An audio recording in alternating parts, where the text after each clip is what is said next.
आज का हमारा टॉपिक है पाकिस्तान में हम घर कैसे बनाएं या फॉर दैट मैटर इंडिया में भी कैसे घर बनाएं अगर आप बीइंग ओवरसीज पाकिस्तानी या इंडियन या कोई भी और नेशनैलिटी है कि finally if you want to settle back in your own country, आप कैसे अपना प्लान करें उस पूरे प्रोसेस को कि अपना घर हो आपका और मतलब ना सिर्फ घर हो, एक प्रॉपर इन्वेस्टमेंट हो और फिर after that investment it carries over and उसके बाद आप फर्दर उसमें आगे बढ़ते जाएं। अब उसमें कुछ स्कूल ऑफ थॉट्स कहते हैं कि आप दुनिया चेंज हो चुकी है, अब आप जो है अपना घर ज़रूरी नहीं अपना घर बनाएं, आप उसके अंदर रेंट पे रह सकते हैं, continue living on rent, this gives you liberty, आप कहीं भी जा सकते हैं, कहीं भी मूव हो सकते हैं। वो सब ठीक है अपनी जगह पर, लेकिन मैं अभी भी ओल्ड स्कूल ऑफ थॉट का हूँ और मैं ये समझता हूँ कि you must have your own house. It's not only your asset, मतलब एसेट के अलावा भी ये आपको डेफिनेटली अगर आप रहते नहीं हैं उस घर के अंदर तो आपको रेंटल इनकम दे सकता है और बहुत सारे फ़ायदे होते हैं। डेफिनेटली प्रॉपर्टी की वैल्यू जो है ना, historically speaking, I won't say कि गिरती नहीं है, गिरती है डेफिनेटली, लेकिन at the same time it's not that drastic. House building or a house investment is the safest type of investment as of now, लेकिन at the same time आपको उसके अंदर थोड़ी सी चीज़ें देखनी पड़ती हैं। आप उसके अंदर गैम्बलिंग का एस्पेक्ट ना रखें हाउस बाइंग के अंदर, आप उसमें ग्रीड का एस्पेक्ट ना रखें पहले हाउस में। ग्रीड डेफिनेटली आदमी की इंस्टिंक्ट है, ह्यूमन इंस्टिंक्ट है ग्रीड, जो कि आ जाती है किसी वजह से, लेकिन I would never suggest anybody to have a greed in while anybody is going for the first house investment. अच्छा, अब उसके अंदर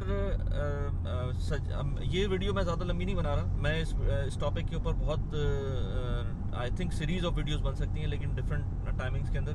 फ़िलहाल what I want to suggest the youth of this generation के लिए मेरा कि you should start preparing this thought process about buying a house, right? As soon as you start making the money, just make sure कि आप जो है ना, आपका thought process start हो चुका हो कि आपको घर कैसे ख़रीदना है, क्या ख़रीदना है।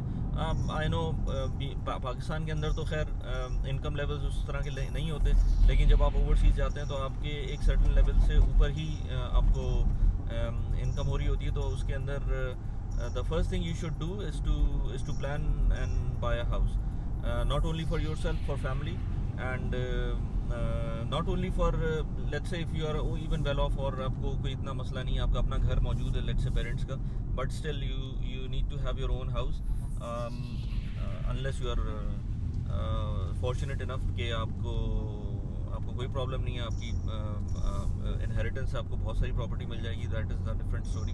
बट लेकिन अगर आपके पास आपको you are starting from scratch, तो वट एवर पीपल से कि आप जो है ना ज़रूरी नहीं है घर लेना और रेंट पे रह सकते हैं और it's a binding on your self और यू नेम इट, हर तरह की बातें होती हैं। लेकिन at the same time if you see the net worth of people who are making who are decision making people in the world, और उनका जो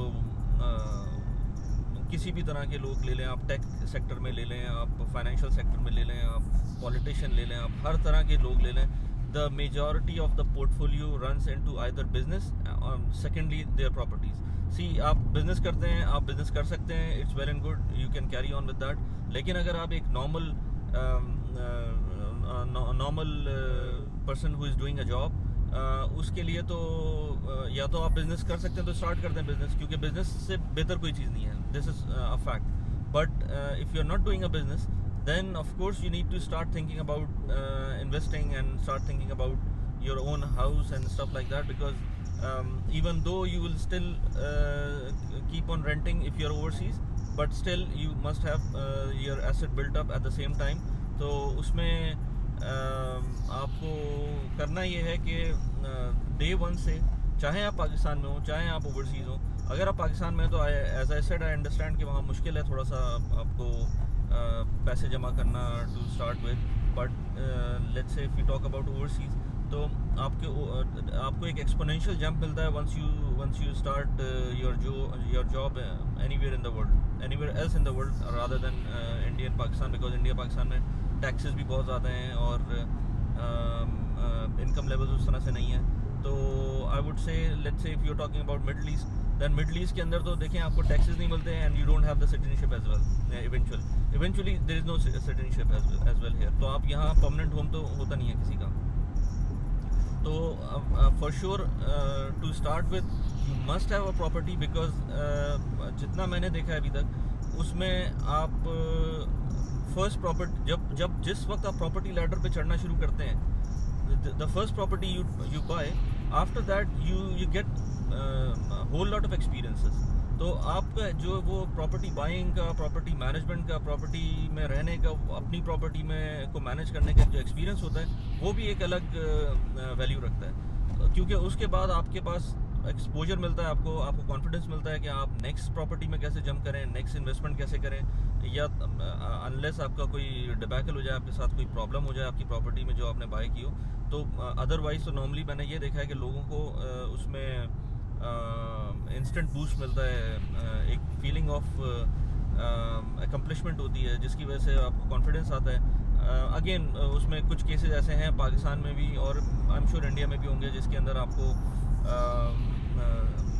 आपके साथ बुरा हुआ होगा और उसके अंदर प्रॉपर्टी लेट से आपको मिली नहीं होगी जो आपने पैसे जिसके पे किए होंगे, या anything could have gone wrong.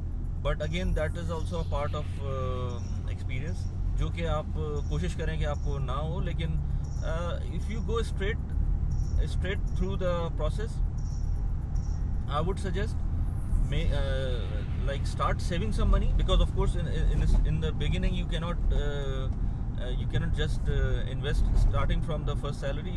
You should start saving some money, let's say for a year or so, and then you must have got certain amount of money and you should target something realistically. Let's say you target, if you're going outside, आप बाहर हैं पाकिस्तान से, तो आप कहते हैं कि मुझे 2 से 3 साल के अंदर अपना पहला घर बना लेना है. तो आई नो कि इट्स डिफ़िकल्ट, लेकिन मैं कैलकुलेशन आपको ऐसे लोग, मैं टेस्ट केसेस भी बता सकता हूँ ऐसे कि जिन्होंने 3 से 4 साल के अंदर अपना घर बना लिया.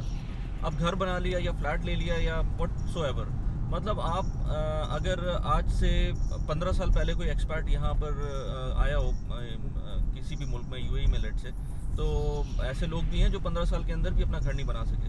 जबकि if you talk to me about their salary, I know their salary level and I know their expenses as well. तो ऐसा कोई मेजर प्रॉब्लम नहीं था जिसकी वजह से वो कोई एक्सक्यूज़ हो कि वो अपनी प्रॉपर्टी ना बना सकें. और ऐसे लोग भी हैं जिनकी इनकम लेवल उस लेवल पे नहीं है जिस लेवल पे एक नॉर्मल बंदा सोच सकता है, और कम है आई मीन. और उस कम लेवल के ऊपर भी उन्होंने with in let's say 5 years जो है उन्होंने एक पहली प्रॉपर्टी ली. उसके बाद फिर once they get into this whole circle, तो उनको समझ में आ गया कि कैसे करना है. उसके बाद उन्होंने दूसरी प्रॉपर्टी ली. And also one more thing, ये बहुत इंपॉर्टेंट है यहाँ पर नोट करना कि ये जो मैं प्रॉपर्टी लेने की बात कर रहा हूँ, ये कोई मॉर्गेज पे लेने की बात नहीं कर रहा हूँ. I am talking about buying property on cash, because Pakistan में इतनी महंगी प्रॉपर्टीज़ नहीं है. प्लस ये कि आप कैश मतलब हैं, लेकिन ऑफ कोर्स आप पहली प्रॉपर्टी जब आप इस तरह की बात कर रहे हैं तो उतनी महंगी प्रॉपर्टी नहीं है जिस तरह की आप वेस्टर्न वर्ल्ड में बात करेंगे. लेकिन आप कैश पे लेंगे, ठीक है, उसमें थोड़ा सा लोन का कंपोनेंट शामिल होगा. पर्सनल लोन हो सकता है या किसी किस्म का लोन हो सकता है, लेट्स से 50% लोन हो सकता है. लेकिन वो लोन आप लेट्स से 2 से 3 साल at the horizon of 2 to 3 years आप उसको पे ऑफ करेंगे. आप उसको पे ऑफ करेंगे और उसके बाद आप लेट्स से 2 से 3 साल में लोन पे ऑफ किया, थोड़ा सा 2 से 3 साल आपको कैश जमा करने में लगा. तो मैं कहता हूँ कि कैश प्रॉपर्टी आपकी 3 से 4 से 5 साल एट मैक्स एक पहली बन जानी चाहिए. और वो आपके सोशियो इकोनॉमिक लेवल के ऊपर ही बनेगी. लेट्स से आपकी सर्टेन अमाउंट ऑफ सैलरी है, आपकी certain amount of certain kind of background है फैमिली का, उसके हिसाब से आपकी सैलरी बन रही होगी. तो सैलरी बनेगी, आपका बैकग्राउंड होगा, ये सारी चीज़ें होंगी. तो उसके हिसाब से लेट से आपने एक ज्यूम की कि एक प्रॉपर्टी आपकी 1 करोड़ रुपए की प्रॉपर्टी है, ठीक है, जो आपको अभी आप आई कर रहे हैं. आज से लेट से 3 साल बाद वो प्रॉपर्टी 1 करोड़ 20 लाख की या 1 करोड़ 30 लाख की हो गई होगी, फर्स्ट करें, जो अभी रेडी प्रॉपर्टी है, ready to move in property है. तो आप आज से उसको टारगेट करें. आज की 1 करोड़ की प्रॉपर्टी आप 2 साल बाद टारगेट करें कि 20% इंक्रीज़ हो चुका होगा, तो 1 करोड़ 20 लाख की प्रॉपर्टी के पैसे जमा करना शुरू करें। आप फर्स्ट करें, let's assume any figure, let's say 2000 दिरहम 3000 दिरहम आप जमा करना शुरू करते हैं every month, just to keep this amount aside for this property, and आप let's say 3 साल के अंदर इसके अंदर आप half of that amount save कर सकते हैं। अगर 3000 को समझें तो 36 into 3 इज़ अराउंड 1 लाख से ऊपर दिरहम बनेंगे 3 साल बाद। तो 3 साल बाद जब 1 लाख से ऊपर दिरहम बनेंगे ये, तो बल्कि इससे ज़्यादा, तो ऑलमोस्ट बेस्ट केस सिनेरियो के अंदर थोड़ा सा PKR भी डेप्रिशिएट हो चुका होगा उस वक्त तक, तो ऑलमोस्ट आपके 50 लाख रुपए बन चुके होंगे 1 करोड़ 20 लाख की प्रॉपर्टी के लिए। उस पॉइंट पर आप जो है ना लोन लेंगे, पर्सनल लोन लेंगे, जो कि UAE में इस वक्त मैं ये बता रहा हूँ आपको, ये जो पूरा सिनेरियो बता रहा हूँ लास्ट 15 ईयर्स के अंदर जिन लोगों ने काम किया है, इसमें इंक्लूडिंग मी, जिन लोगों ने प्रॉपर्टीज़ बनाई हैं और जिन लोगों ने इसके अंदर काम किया, तो 15 ईयर्स का जो ट्रेंड है मैं उसके बारे में बात कर रहा हूँ। तो 15 ईयर्स में इसी तरह हुआ है कि 3 साल तक आपने पैसे जमा किए, उसके बाद आपने एक लोन लिया जो कि अगेन कोई half the price of the property है। उस लोन के साथ आपने जब उसको पे ऑफ करना शुरू करेंगे नेक्स्ट 2 ईयर्स 3 ईयर्स के अंदर, साथ में आपके अपने थोड़े से पैसे और जमा हो रहे होंगे, एक्यूमुलेट हो रहे होंगे, within 5 years to 6 years आप पहली प्रॉपर्टी बना सकते हैं 1 करोड़ 20 लाख 30 लाख की, ठीक है। तो कोई इसमें प्रॉब्लम नहीं है, but the only thing is that the early you start the early you build. तो जितना आप डिले करेंगे, जितना आप उसको you just keep on thinking about it. और इसमें एक इम्पॉर्टेंट बात और है, पहली प्रॉपर्टी कभी भी आप ठीक है आपकी इन्वेस्टमेंट्स हो सकती हैं, सब कुछ हो सकता है, लेकिन पहली प्रॉपर्टी में कभी भी आप गैम्बल ना करें। By gambling what I mean is don't book the property, buy ready property, ready to move in property. अगर आप उसमें रहना नहीं भी चाहते, नहीं भी रहते, उसको रेंट आउट कर दें, but don't buy a property which is on booking. उसके बारे ऐसा क्यों है, मैं उसके बारे में आपको बताता हूँ अभी। सो बुकिंग वाली प्रॉपर्टी का प्रॉब्लम ये होता है, पहली property as a first property, that you know in our countries you don't know, even the best of the developers don't keep their promises और अपना टाइम पर आपको ना प्रोवाइड करें प्रॉपर्टी। आप पूरे पैसे पे कर चुके हो और आपके हाथ में प्रॉपर्टी ना हो, you can not move in to that property. तो इस तरह के इश्यूज जो है ना, आप for first property you will not have that kind of experience, you don't want such kind of experience कि आपको जो है वो कोई फ्रॉड हो जाए आपके साथ या डिले हो जाए, इस तरह की चीज़ें हो जाए, तो वो सही नहीं है। तो better to go for a ready to move in property. Best part for ready to move in property is that although you won't get the appreciation you want that you get in booking properties. लेकिन booking properties मेरा मतलब ये है कि आप पहले उस property को बुक करें और आपको प्रॉमिस किया जाए कि 3 से 4 साल बाद आपको उसका हैंडओवर मिल जाएगा, या after 1 to 2 years, what ever the promise they make, the developer makes. लेकिन क्योंकि पाकिस्तान में कोई ऐसा रेगुलेशन नहीं है कि अगर वो डिले करते हैं, लेट्स से 1 साल 2 साल 3 साल, मैंने तो 10-10 साल डिले भी देखे और होते भी नहीं है कभी कभी। तो ऐसे अगर प्रॉब्लम हो जाए तो आप उसमें ऐसा कुछ मेजॉरिटी केसेस में आप कुछ कर नहीं सकते उसका। तो बेहतर ये है कि आप फर्स्ट प्रॉपर्टी के लिए आप अपना उसको बाय करें एज अ मूव इन। अच्छा, उसमें फ़ायदा ये है, ऑल्दो उसमें एज ए सेट के उसमें आपको इमीडिएट कोई बहुत बड़ा बूस्ट नहीं मिलेगा। लेट से आपने 1 करोड़ 20 लाख की प्रॉपर्टी ली, तो आपको ये नहीं होगा कि वो प्रॉपर्टी 2 साल बाद 1.5 करोड़ की हो जाए या इससे ज़्यादा की हो जाए। हो भी सकता है, लेकिन इट्स हाईली अनलाइकली अगर आप अपार्टमेंट जैसी चीज़ ले रहे हैं, क्योंकि अपार्टमेंट की जो प्राइस अप्रिसिएशन है वो उस तरह की नहीं होती। But at the same time वो आपकी कंफर्म प्रॉपर्टी होगी, आपके हाथ में होगी। You can either move your family into it or either you can rent it out. अगर रेंट दे रहे हैं आप उसके अंदर, रेंट ले रहे हैं उसके अंदर, तो आपको ऑफ कोर्स उसके अंदर एक रिटर्न होगा जो कि पाकिस्तान के हिसाब से 3 to 4% होता है। It's not that much, but Pakistan में अप्रिसिएशन मिलती है प्रॉपर्टी के अंदर जो कि इम्पॉर्टेंट है। And then you have an asset with you which is definitely gonna be helpful in future for you. अब बात ये है कि ये तो पहली प्रॉपर्टी की बात हो गई। पॉइंट ये है कि बीइंग यंग आपको डे 1 से इस चीज़ पर सोचना चाहिए। मैं ये नहीं कहता कि अपनी सारी एफर्ट्स, अपनी सारी अटेंशन आप इसी चीज़ पे फोकस कर लें. Just keep it on the plan. आप प्लान अपना रखें उसके अंदर, और ऐसा ना हो कि आप डिविएट हो उस प्लान से. बाकी ये कि आप कीप एंजॉइंग योर लाइफ, और just stick to the plan. और उस प्लान के हिसाब से लेट से आपने 3 साल में सोचा है तो 3 साल के अंदर पैसे हाफ एटलीस्ट जमा करें, हाफ उसका नेक्स्ट उसके बाद लोन लें, लेट से पर्सनल लोन लें जो कि मिल जाता है ईजिली. वो लेने के बाद आप उससे प्रॉपर्टी बाय करें. नेक्स्ट 2 ईयर्स 3 ईयर्स आप उसको पे ऑफ करें. You must have built a collateral as well. Let say आपने अगर उस वक्त जो लोन लिया है, ऐसा नहीं हो सकता कि आपकी जॉब चली जाए लेट से 6 महीने बाद, 7 महीने बाद. That is a risky thing. But beyond that 6 और 7 मंथ्स आपके पास थोड़ा सा हेज होना चाहिए कहीं से भी. मतलब वो इधर आपकी सेविंग हो या कुछ जो कि जॉब जाती है आपकी, तो आप उस लोन को भी पे ऑफ कर सकें.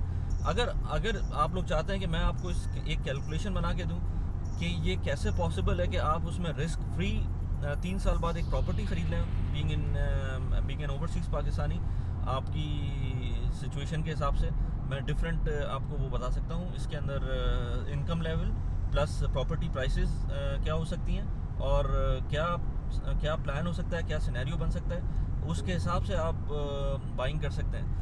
अगर आप चाहते हैं ऐसा कोई सिनेरियो तो मुझे बताएं, वरना मैं आपको कुछ वीडियोस के अंदर आपको इस तरह बताऊंगा कि कुछ जो मैंने लाइव केसेस देखे हैं, जो अपने साथ होते हुए देखा है, लोगों के साथ होते हुए देखा है कि किस तरह लोगों ने अपने आप को रिस्क मिटिगेट करते हुए प्रॉपर्टी बाय की है. अच्छा, इंपॉर्टेंट बात ये कि वेस्टर्न कंट्रीज़ के अंदर you go for these kind of loans for 20-25 years. Even Dubai के अंदर भी आपको इसी तरह होता है कि लोग 20 से 25 साल का लोन लेते हैं, which I don't recommend at all. Mortgages I don't recommend at all for more than let's say 15 years, or best case scenario 10 years होता है at max. But here in this case you are only going for a loan for maximum 3 years. 3 years के अंदर आप 3 years saving, 2 to 3 years आपका loan period है. तो 3 years का loan period है आपका बेसिकली. उस पीरियड के अंदर 3 years के अंदर यू मेक श्योर कि आप अपनी पूरी प्रॉपर्टी पे ऑफ करें, और पे ऑफ करने के बाद you move on. Either you buy a second home और वट एवर इट इज़, वो उसके बारे में बाद में बात करेंगे. तो just tell me how you think about this whole scenario. और अगर आपके कोई क्वेश्चंस हैं तो वो मुझसे पूछें. इस वक्त मैंने पर्टिकुलरली बात की है एक्सपर्ट्स की, जो people who are outside Pakistan. I would in next videos I will definitely talk about house buying tips for people who are within Pakistan. अपना ख्याल रखें, चैनल को सब्सक्राइब करें, और वीडियो को लाइक करें, शेयर करें. इसी तरह की वीडियोस देखने के लिए आगे सजेशंस दें. मेरा ट्विटर अकाउंट भी है, इंस्टाग्राम भी है. आप मुझे ट्विटर पे अप्रोच कर सकते हैं. कमेंट सेक्शन में वीडियो में मैं आपको डिटेल दे दूंगा, तो आप इसमें देख के मुझे कांटेक्ट कर सकते हैं. Thank you very much. अस्सलाम वालेकुम.